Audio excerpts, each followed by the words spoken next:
Welcome everyone to the session of marketing research and analysis. Today we will be discussing about a very important topic which is called multidimensional scaling.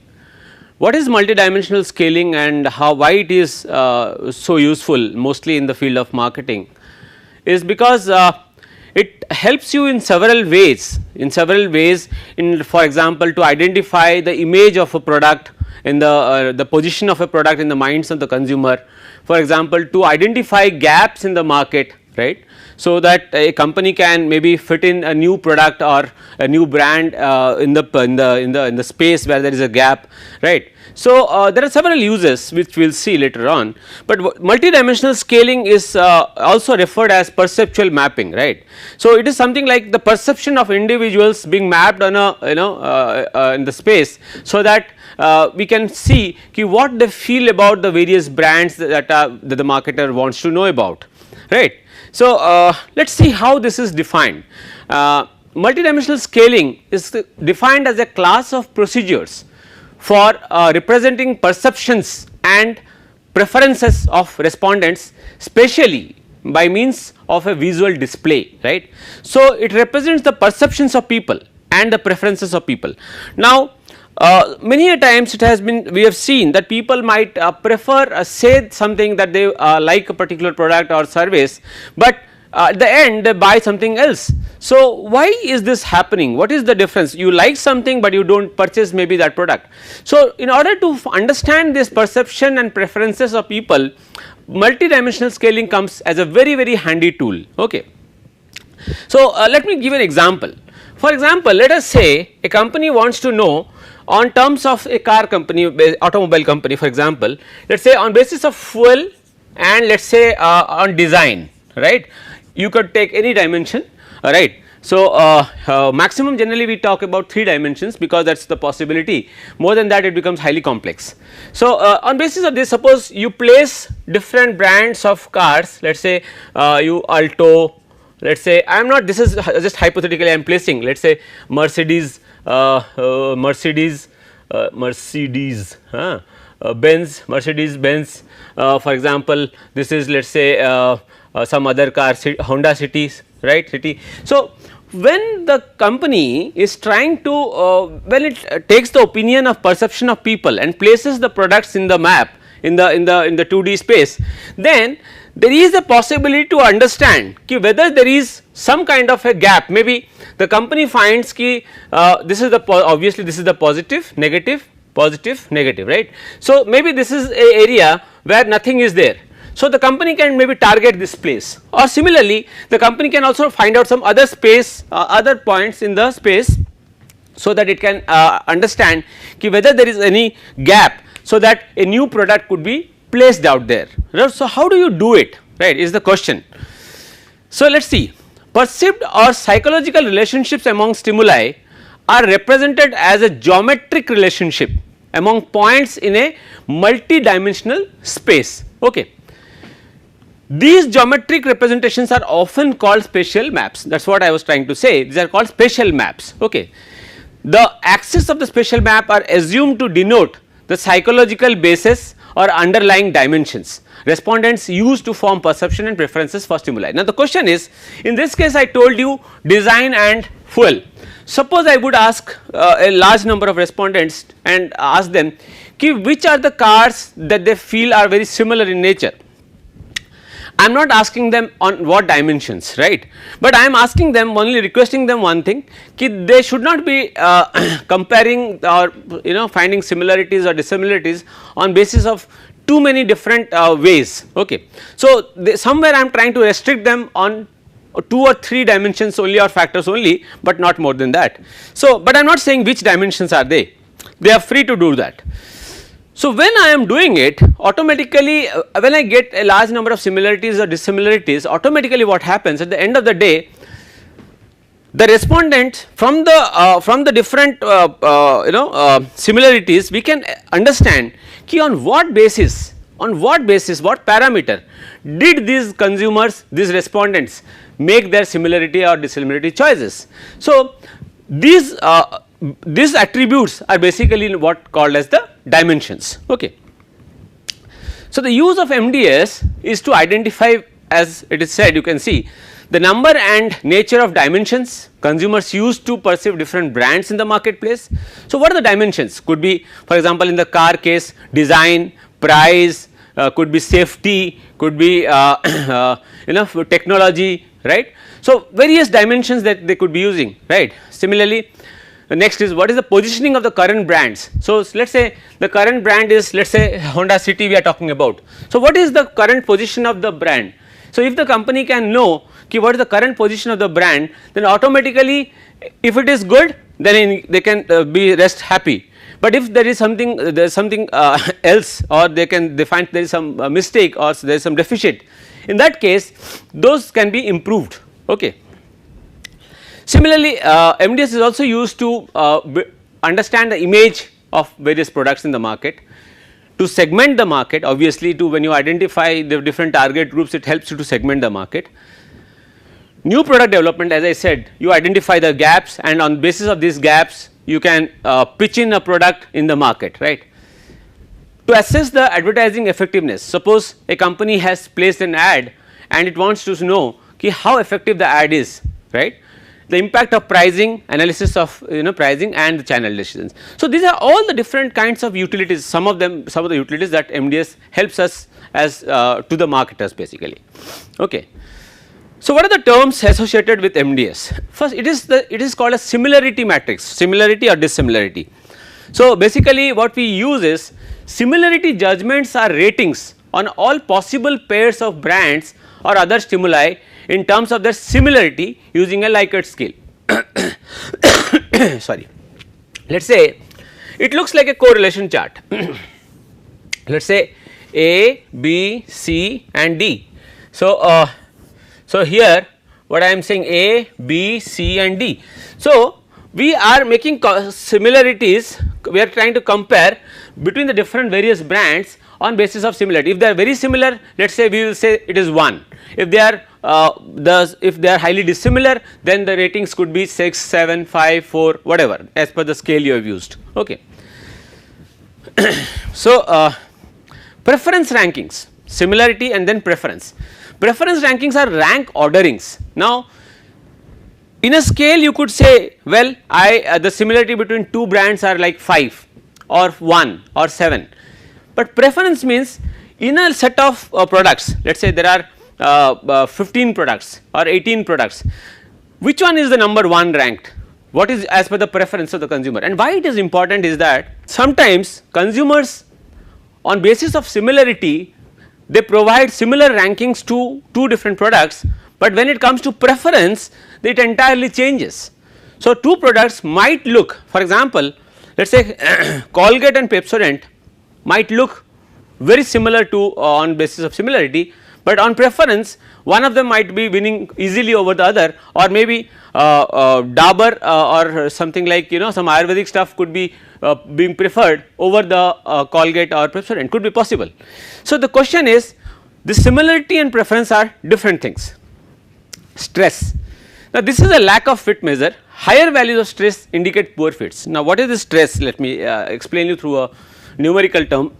Stress is nothing but it is calculated as stress is equal to distance, right, original distance minus, let us say d original minus d perceived divided by d average or d mean, right.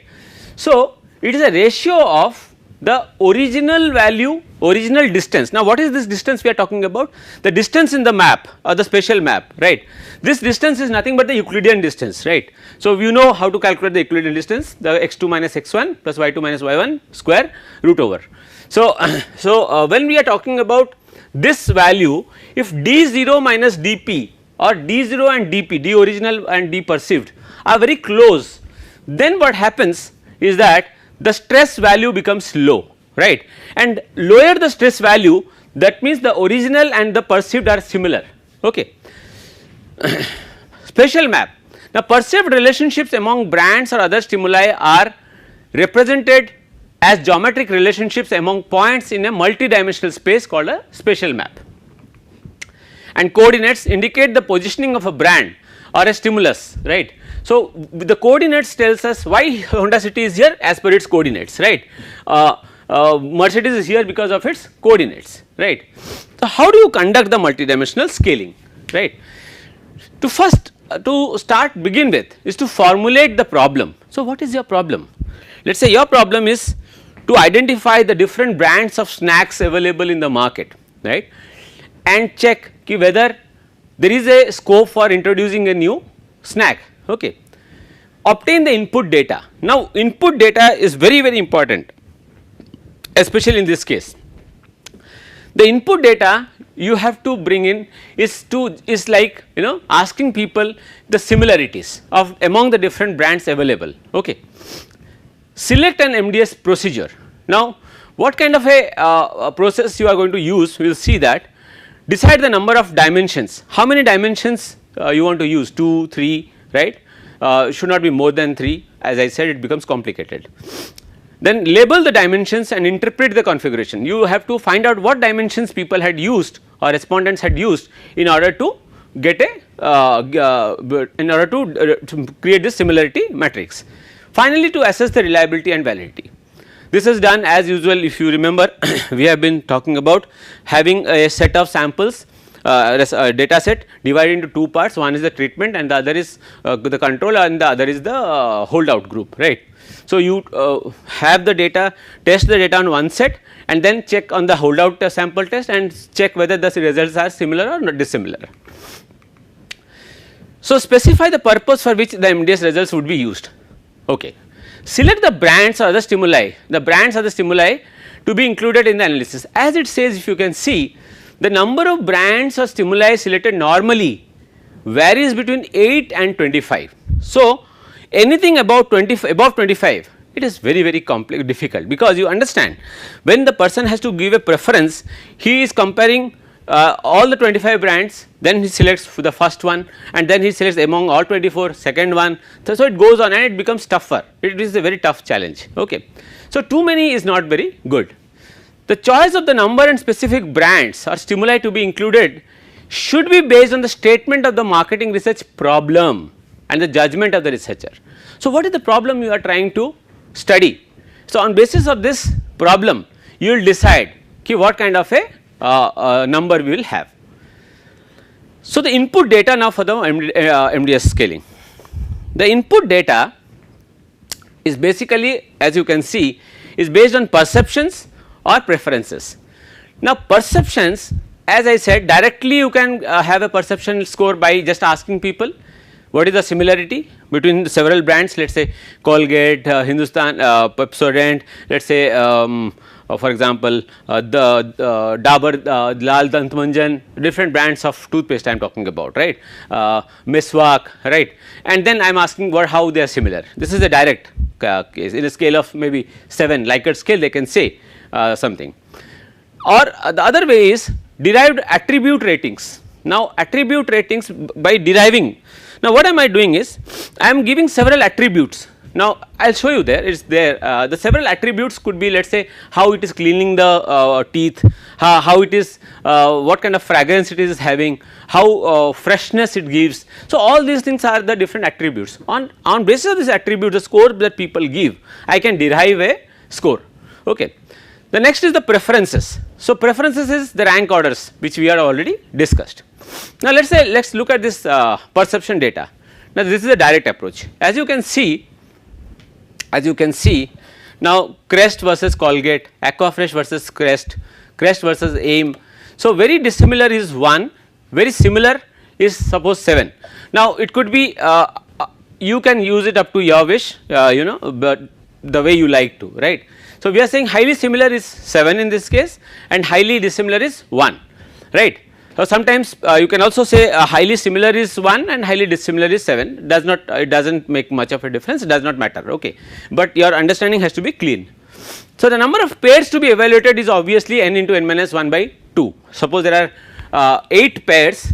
So, 8 into 7 n into n minus 1 divided by 2 is equal to 4 7s are 28. So, 28 combinations. Now, just imagine if you have 25 as we said 8 to 25. So, 25 into 24 divided by 2 is equal to how much? 25 into 12, so that is 300 combinations. So, that is a large number, right. So, and 300 being generally called in research as a magical number. Okay. So, if you are doing data analysis or data collection also, if you achieve a number of 300, sample size is decent, a study is decent. Similarly, the ratings you can see, the ratings have been marked here, right, and it looks like a correlation chart, fine.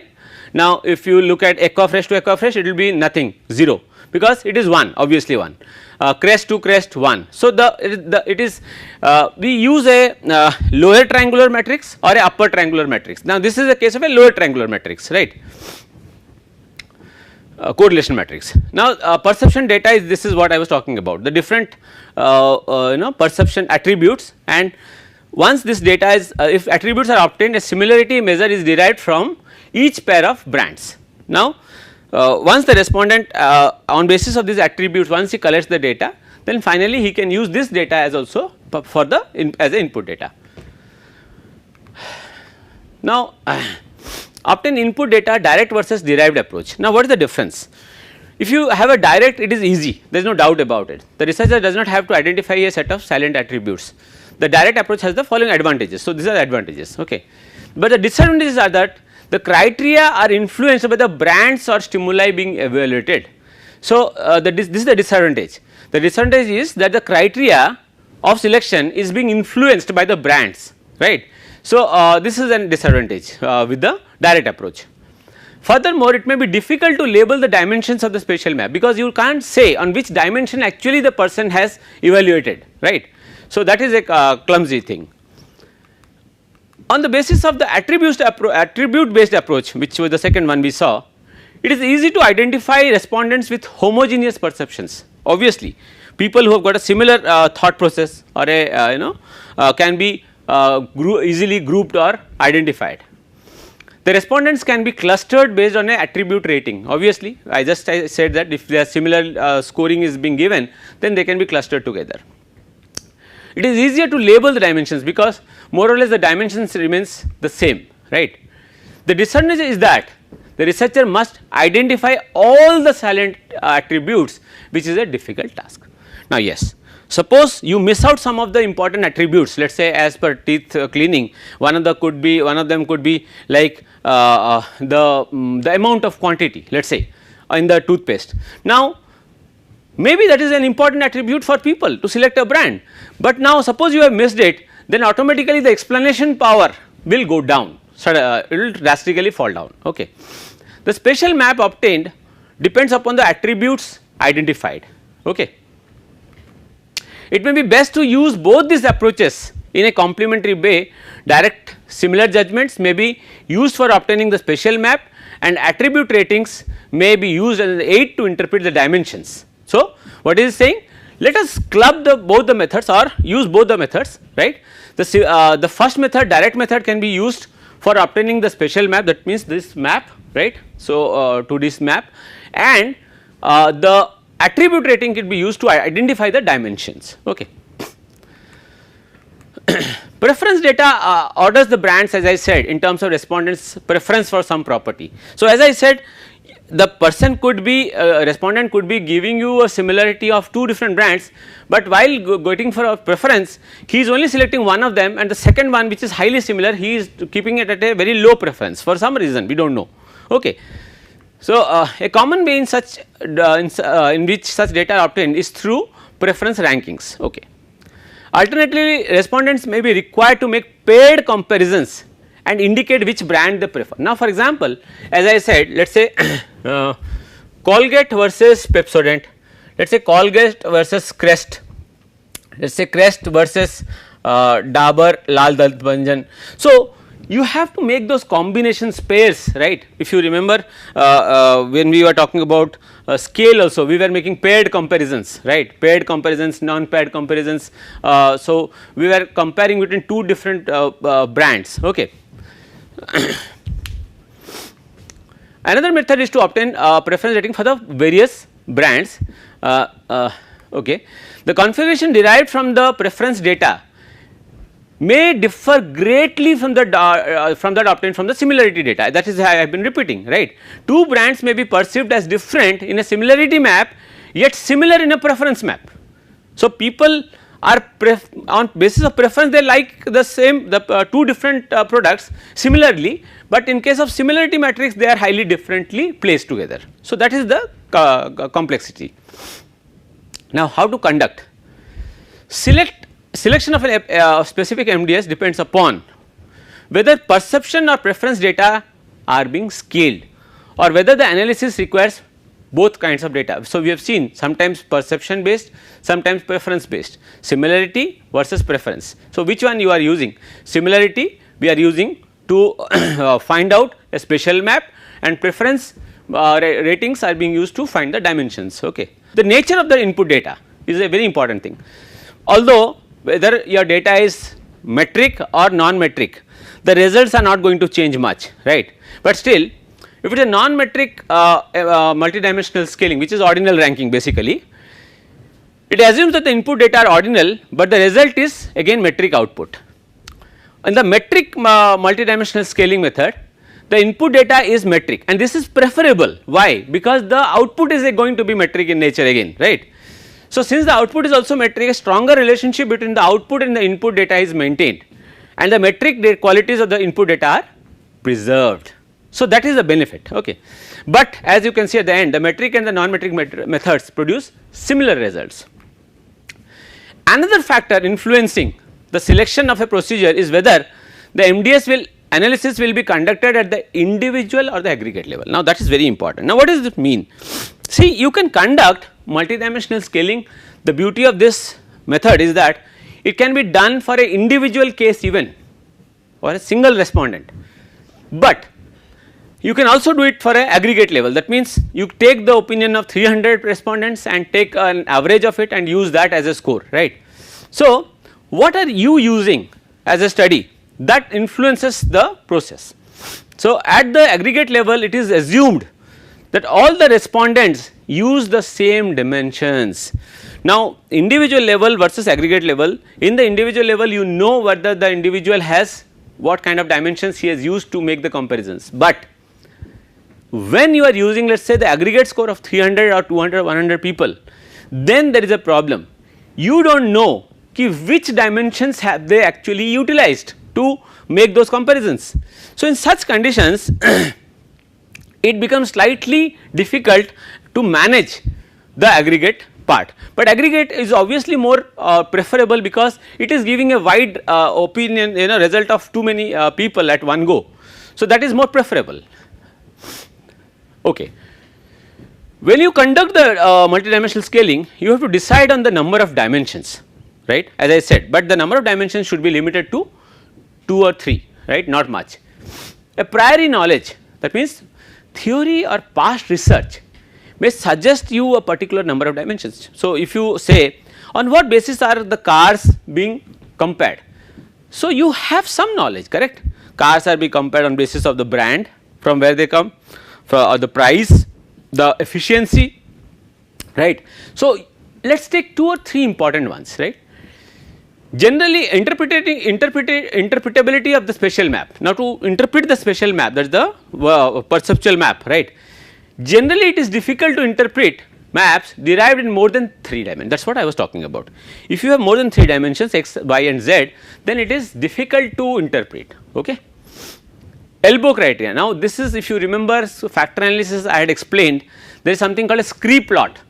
So, a scree plot is, this is similar to a scree plot where you find out the dimensions, number of dimensions that should be examined. Okay. I will show you in the next slide. Ease of use. It is generally easier to work with 2 dimension maps than with those involving more than 2 dimensions. So, as you increase the dimensions, the complexity increases. Now, this is what I was talking about, a plot of stress, right. So, if you remember, now if you look at the changes, right. So, if you look at the change here, now for example, the change, the sharpness in the change will decide how many dimensions should be there, right. So, in this case there could be 2 or maximum 3 dimensions, right. Now, stress value, the higher the stress value, the poor the fit, that I have explained also through this formula. Okay. Now, finally coming to the labeling the dimensions and interpreting the configuration. Even if direct similarity judgments are obtained, ratings of the brands on researcher supplied attributes may still be collected, right. Now, what is it saying?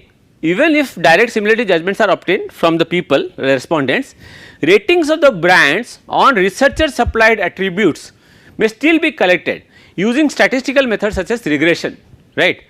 So, this is by using the beta weights, for example, in the regression you use the beta weights. Similarly, you can calculate the beta weights here, and with those beta weights you can find out this through the statistical methods what are the attributes which are which could be fitted on to this same spatial map which people are giving importance to, right.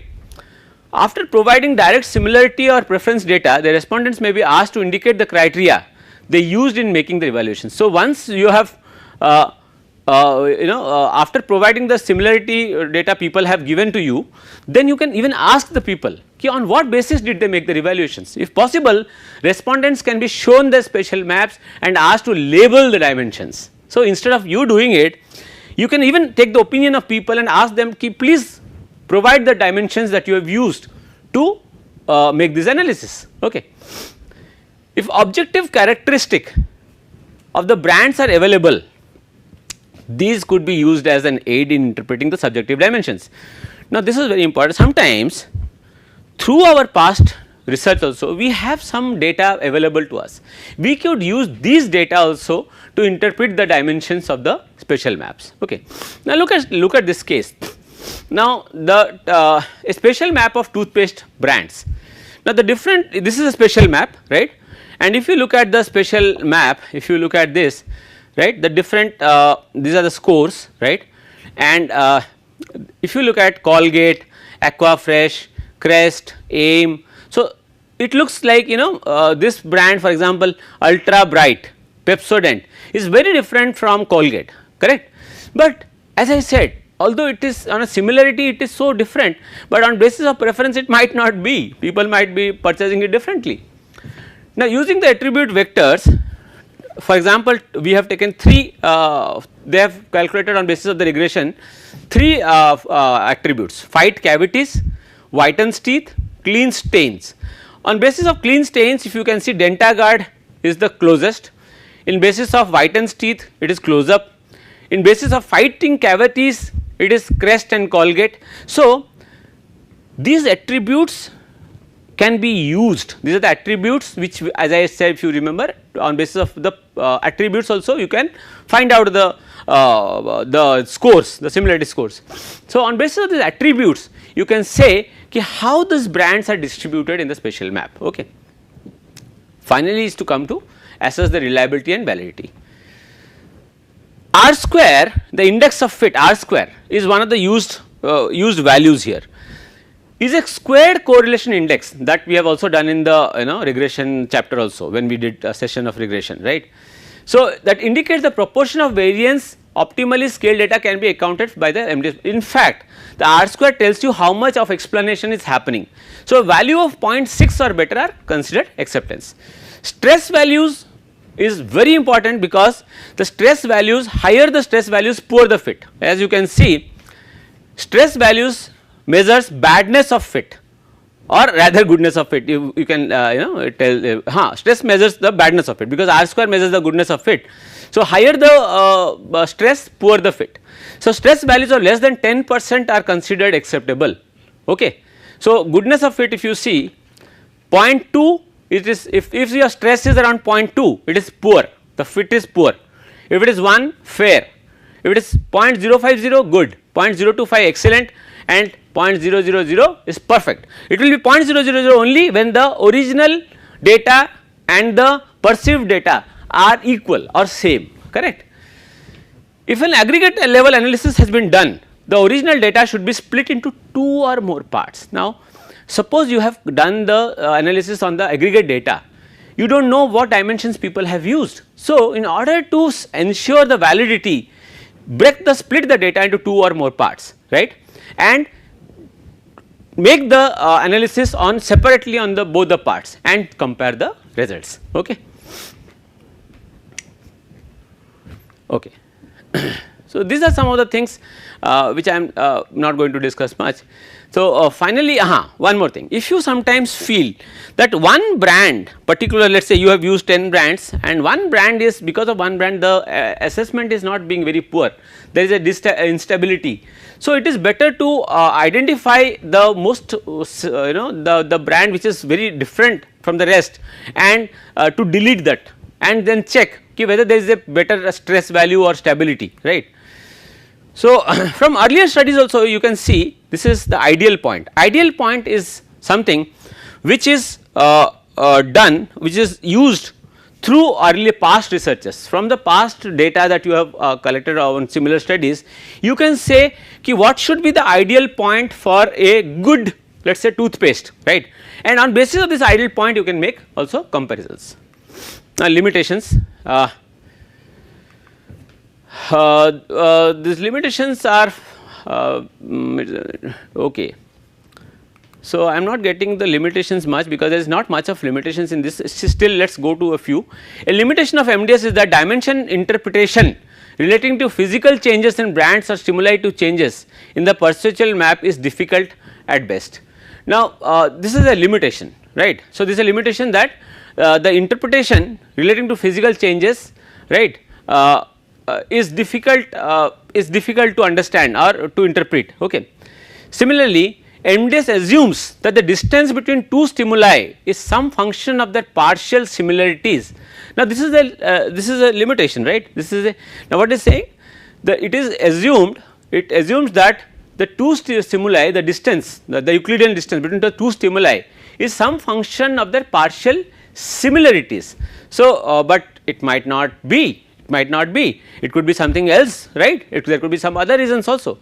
So, these are some of the it is one more is that the similarity of stimulus A to B is the same as the similarity of stimulus B to A. Now, this is crucial, this is to understand if A to B the similarity between A and B is the same as the similarity B to A is actually may not be correct all the time. Okay.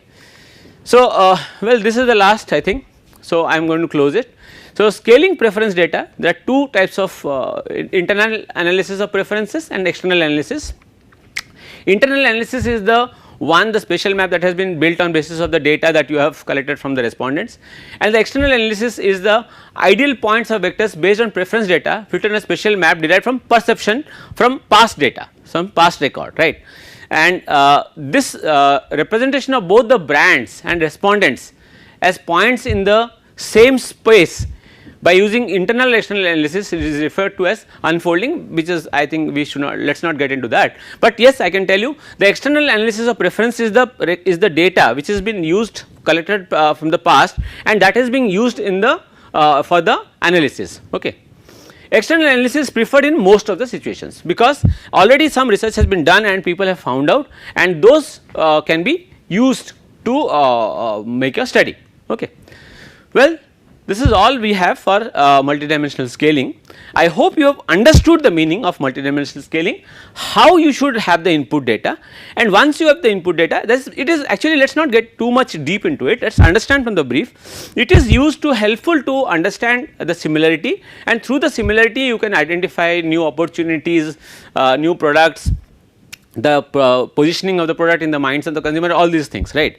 So, when you are talking about MDS, multidimensional scaling, you need to find out 2-3 things. One, calculate the R square to check the goodness of it, and the stress, which is also a goodness of it, but indirectly is the badness of it, right, and see and how many dimensions are available in the study. So, on basis of these dimensions, where these products are placed in the spatial map, and accordingly as a researcher or a marketer, what action would you take in order to change the image or change the opinion of the people, or bring in changes in your product to improve the product's acceptance in the market, and all these things, right. So, I hope you have understood multidimensional scaling and how to do it and what is its importance. Thank you very much.